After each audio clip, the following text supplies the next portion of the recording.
За энэ призмийн өндөр нь бол юу вэ? 8.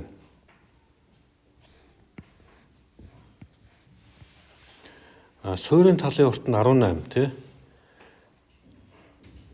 Тэгээд энд байгаа м-цэг бол яг ингээд дундуур нугааж байгаа юм ба шүү дээ. АМ, БМ хоёр нь тэнцүү байна гэдэг чинь энд нь юу гэсэн үг вэ? 9. Энд нь 9 байгаа гэсэн үг. Зөв үү? За мэдээж хэрэг А1М гэдэг бол А1М-ийн квадрат гэдэг үл юу болох вэ гэхээр 8-ийн квадрат дээр нэмэх нь юу вэ? 9-ийн квадрат. Энэ хэд бол тээ? 64 дээр нэмэх нь 81 гэхэлэр чинь 145. 145 боллоо.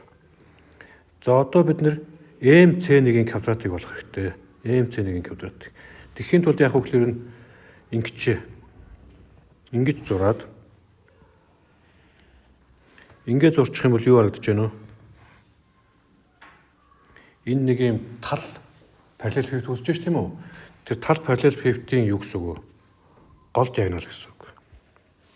Гол диагонал. За энэ параллел пивотын хувьд бол мэдээж хэрэг БМ-ийн урт 9 тэнцүү, БЦ-ийн урт хэд вэ? 18 тэнцүү, өндөр нь 8 тэнцүү учраас шууд ингэчих болно. C1М-ийн квадрат гэдэг бол 9-ийн квадрат дээр нэмэх нь 18-ийн квадрат, нэмэх нь юу вэ? 8-ийн квадрат гэсэн тийм. Шууд ингэ өччих болно. За энийг одоо эмхэтгээд өччих юм бол юу болд юм бол?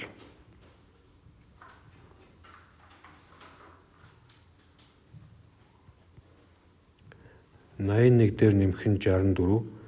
18-ийн квадрат хэдүүлээ?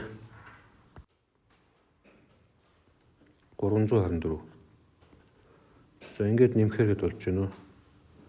405, 469. За ийм боллоо. За тэгээд энэ утга шууд ойлгомжтой. 145-ыг хуваах нь 469. За энийг хураагдах юм бол хураах хэрэгтэй. Тэгтээ хураагдахгүй биш гэнэ. За ингээд нэгдүгээр хэсэг нь болцсон. За одоо хоёрдугаар хэсгийг бодно.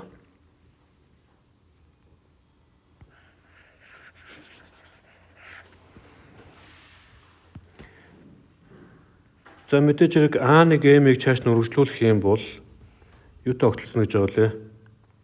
B1 B-тэй огтлцсноо. За нэг x гэж. Тэнгүүтээ C1-ийг x-тэй холбочих юм бол энэ нэг n зэрэг огтлноо. За тэгээ энд нэг юм трапез үүснэ. Энэ трапез бол бидний юу вэ? Олох гэдэг огтл. Энэний талбайг олно гэсэн үг. Энэ бол трапез байгаа учраас трапезын талбайг яаж олдог лээ?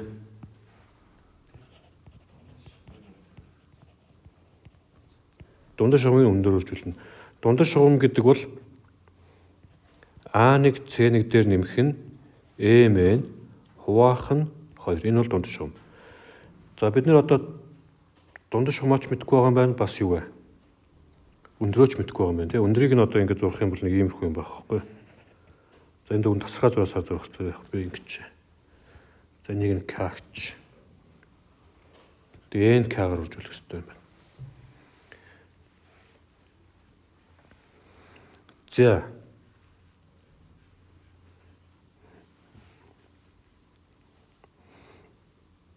Бид нар юу мэдж байгаа вэ гэхээр MN гэдэг бол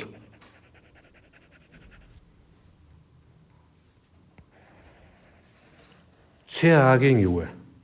Дундаж. Ойлгомжтой юу? Энэ хоёр одоо тэнцүү байгаа шүү дээ. Энэ урт хоёр хоорондоо тэнцүү байгаа тий. Энэ урт хоёр хоорондоо тэнцүү. Яг үнтэй адилхан энэ урттай юу вэ? Тэнцүү. Тэгээ энэ бол ерөөхдөө юу болчих вэ гэхээр дундаж шугам болчиход байгаа байхгүй дундаж шугам. За ер нь бол зүгээр шууд юу ячээ дөө.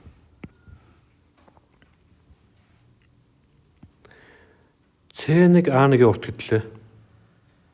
18 гэдэг чинь 18 язгуурдаар 2 мөн үү? За тэгэхээр шууд эндээс бичээ. C1 A1-ийн урт 18 язгуурдаар 2. Нэмэх нь MN-ийн урт нь юу гэнэ? Зүйтэй 9 язгуурдаар 2. За тэгээ энийг хуваах нь юу вэ? 2 юм байна тий. За үрчиг нь НК-гийн уртыг болоод энэ чиглэл бодлого тусгаад. За НК-гийн уртыг яаж болох вэ? За ингээ гэж байна. Их суураас бага суурахсад 2 тоочих юм бол юу гарах вэ? ЦНК-гийн урт гардаг зүг үү? Бид нар энэ уртыг мэдж байгаа юу? C1 N-ийн уртыг мэдж байгаа тийм. Энд чинь энэтэй адилхан шүү дээ. Энэтэй адилхан. Энийг бид түрүү бодоод олцсон мэт. A1 M-ийн квадрат нь ийм гэд олцсон байгаа шүү дээ. За зүйтэй. За тэгэхээр ингээ энд нь үчээ. N K-гийн квадрат гэдэг бол C1 N-ийн квадратаас хасах нь юу вэ? C1 K-гийн квадрат. Зөв. За C1 N гэдэг бол A1 M-тэй тэнцүү. A1 M-тэй тэнцүү. A1 M-ийн квадрат нь энд олцсон байгаа. Тэгэхээр энэний оронд шууд 145-гээ бичиж болох юм байна. За хасах нь C1 K ч гэдлээ. Их суураас бага суураа хасна 18 язгуурдаар 2-оос 9 язгуурдаар 2-ыг хасаад хэд байх вэ? 2 байна. Тэгэхээр 2-ны 9 язгуурдаар 2 гэж гарах юм байна. Энэ бол C1 K-гийн урт. За энийг квадрат зэрэгшүүлчихээр юу болж байна вэ? Доороо 2-той, дээрээ 81-тэй ийм болно. За тэгээ энийг цааш нь үчих юм бол ерөнхий өргөлөөр энэ дээр 2-оор өгөөд 290-ээс хасах нь 81, хуваах нь 2.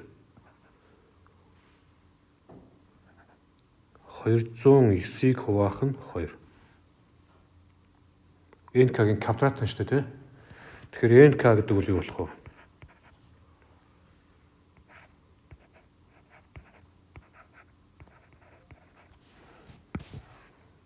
За энийг авчиад эндээ орлуулад тавьчихна.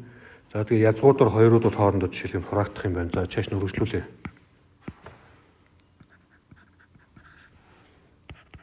За эндээс үргэлжлүүлээ. Эн чинь 27 язгуурдаар 2-ыг хуваах нь 2, үрчих нь 209-ийг хуваах нь язгуурдаар 2. Мэдээж энэ язгуурдаар 2-ууд нь хоорондоо хураагдчих юм байна. За ингээд доороо 2-той дээрээ 27 үрчих нь язгуурдаар 200 юу вэ? За ийм болох нэ.